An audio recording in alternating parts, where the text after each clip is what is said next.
और आज हम बात करने वाले 100 एटॉमिक एक्स ब्लैक नाइट।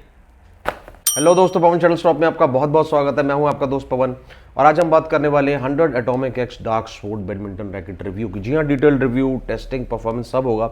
और सबसे बढ़िया बात यह है कि ये रैकेट का मैं 5 महीने का परफॉर्मेंस अब की बार आपके लिए लेके आऊँ।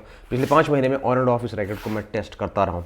लेकिन अगर आपको एक ब्रीफ रिव्यूज़ का चाहिए तो उसका एक वीडियो मैंने काफ़ी पहले बनाया था, वो चाहे तो आप वो यहाँ पर देख सकते हैं। लेकिन detailed review, overall performance, durability, सारी बातें जो है वो सिर्फ इसी वीडियो में होंगी। तो चलिए बात करते हैं परफॉर्मेंस की। और इस रैकेट का वेट जो है ओवरऑल कुछ 87-86 ग्राम्स है और मेरे रैकेट्स भी 84 से 87 ग्राम्स के बीच में ही होते हैं। और प्रेजेंटली जो मैं रैकेट यूज़ कर रहा हूँ वो कुछ 87 ग्राम्स का ही है। जो मेरा अभी रैकेट है उसका हेड बैलेंस भी 300 मिलीमीटर है। लेकिन जब मैं टेस्टिंग शुरू की तो रैकेट को स्विंग किया तो मुझे ऐसा लगा कि मैंने कहा रैकेट का हेड जो है मतलब थोड़ा रैकेट लाइटर फील हो रहा है। तो फिर जब प्रैक्टिस के दौरान जो है मेरे मिस हिट्स हुए, स्पेशली उन शॉट्स में जो हम हमेशा एक ही तरह से मारते हैं, क्योंकि हैबिट पड़ जाती है भाई, स्मैश है या कोई एक पोजीशन से हम एक ही तरह से, वो आदत पड़ जाती है, उसी तरह से हाथ चलता है। तो वहाँ पे ये मिस हिट हुआ, क्योंकि रैकेट देखिए स्पीयर हेडेड है, तो रैकेट चपटा की है। चपटा होने की वजह से आप देख रहे हैं कि इस वक्त रैकेट का हेड जो है ओवरऑल अगर देखें तो थोड़ा छोटा है बाकी की रैकेट से। तो उसका मतलब ये है कि एक तो स्विंग स्पीड आपको ज़्यादा मिल जाती है, क्योंकि एयर जो है कट के निकलती है तो उसको ज़्यादा एरिया नहीं कवर करना पड़ता, उस वजह से रैकेट की स्पीड जो है वो ज़्यादा है। लेकिन जैसे मैंने पहले बोला था आपको कि उसकी वजह से स्वीट स्पॉट जो है वो थोड़ा छोटा जो है वो हो गया। लेकिन जब स्वीट स्पॉट से हिट हो रही थी स्मैश या कोई भी शॉट, बहुत क्लियरली इंडिकेटिव था कि उसमें पावर जो है मुझे ज़्यादा मिल रही थी। थोड़ा कम एफर्ट में मैं थर्ड लाइन पे या जहाँ भी हिट करना चाह रहा हूँ वो हिट कर पाऊँ। मैं फेदर शटल की बात कर रहा हूँ। और वहीं पे एक चीज़ और, इसकी मीडियम शाफ्ट होने की वजह से इसकी एक्यूरेसी जो है वो बेहतर थी। तो ज़्यादातर शटल्स वो एक ही दायरे में, थोड़े छोटे दायरे में जो है वो गिर रही थी। तो यहाँ पे कंपनी ने लिखा है कि शाफ्ट जो है वो फ्लेक्सिबल है। लेकिन दोस्तों मैंने काफ़ी देर टेस्टिंग की, काफ़ी ज़्यादा इसको चेक भी किया, लेकिन ये फ्लेक्सिबल नहीं है। जी हाँ, ये है मीडियम। जी हाँ, थोड़ा स्टिफर साइड पर है। जैसे सॉफ्ट फ्लेक्सिबल होती है, फिर मीडियम आपकी स्टिफ ऐसे करके होती है। तो ये मीडियम है। कुछ लोगों को हो सकता है मिड फ्लेक्स लगे, लेकिन प्योर फ्लेक्सिबल ये नहीं है। तो दोस्तों अगर आप एक ऐसे प्लेयर हैं जो फ्लेक्सिबल या सॉफ्ट फ्लेक्सिबल शाफ्ट के रैकेट्स यूज़ करते हैं और रिस्ट का बहुत यूज़ करते हैं, तो इस रैकेट पर शिफ्ट करने पर थोड़ा ध्यान दीजिएगा कि प्रॉपर कंपेटिटिव गेम खेलने से पहले इस रैकेट को अच्छे से पहले टेस्ट कीजिएगा, जिससे कि आपको रिस्ट पे आदत पड़ जाए। क्योंकि नॉर्मली क्या होता है कि हम रिस्ट का ज़्यादा यूज़ करते हैं और स्टिफर हो तो हमें इस जगह पे, जो टेनिस एल्बो वाली जगह है, यहाँ पे हल्की हल्की दर्द होती है, थोड़ा स्ट्रेन रहता है, स्ट्रेस रहता है। आपने देखा भी होगा पीछे मैंने अभी वीडियो में ये स्लीव पहनी हुई थी, क्योंकि मुझे थोड़ी बहुत दर्द जो है वो हमेशा ही रहती है। तो नेट की टेस्टिंग की बात करें तो यहाँ पे इसकी परफॉर्मेंस मुझे सबसे ज़्यादा अच्छी लगी। उसका रीज़न ये है कि जैसे मैंने आपको बोला कि रैकेट का हेड थोड़ा छोटा फील होता है, स्विंग करो तो आपको लगता है थोड़ा लाइटर है, उस वजह से कंट्रोल और बैलेंस बहुत अच्छा रहता है, वो आपको नेट पे चाहिए होता है। और वहीं शाफ्ट जो है मीडियम होने की वजह से एक्यूरेसी बहुत अच्छी रहती है। और एक्यूरेसी और कंट्रोल दोनों मिलकर आपकी जो शटल है, जहाँ भी आप ड्रॉप करना चाहते हैं वहाँ बेहतर तरह से आप ड्रॉप कर सकते हो। सेंटर ऑफ द कोर्ट की परफॉर्मेंस की मैं बात करूँ तो देखिए यहाँ पे मेजरली रिफ्लेक्स जो होते हैं वो बहुत ज़्यादा पार्ट प्ले करते हैं। और साथ साथ आपका जो रैकेट है वो आपके हिसाब से चलता हो, आपको पता है कि जब शटल आएगी रैकेट आपने कैसे पकड़ा तो कहाँ पे शटल को ब्लॉक करना है।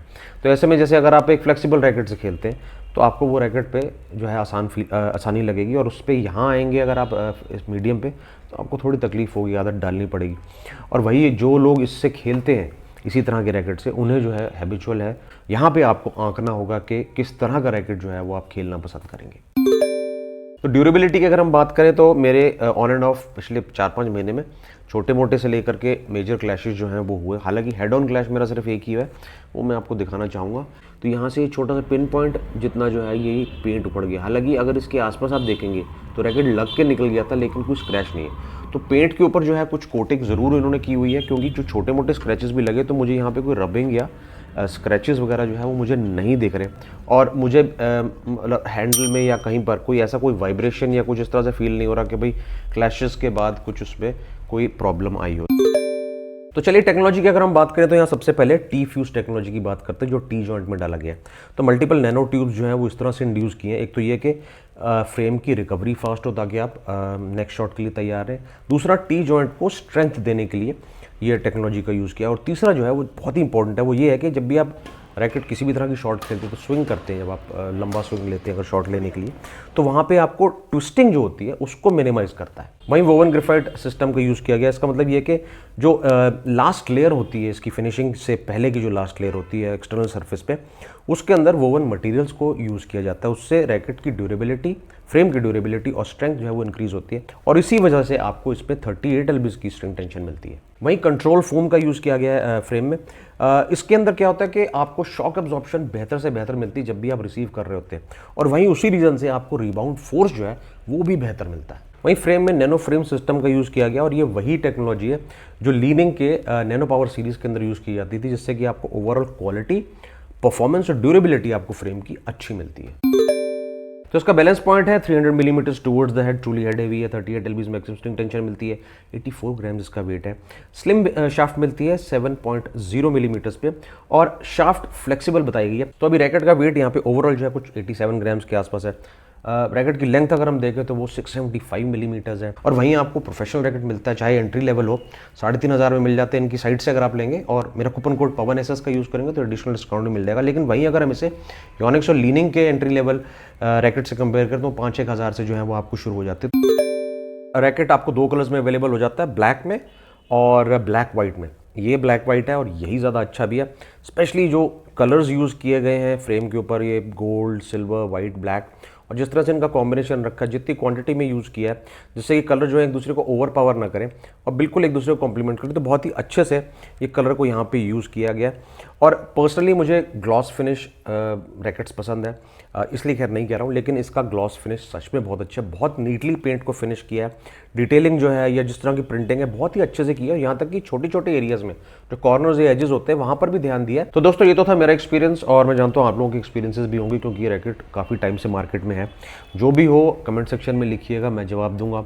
And until then stay safe, stay healthy, watch healthy videos and have a great day.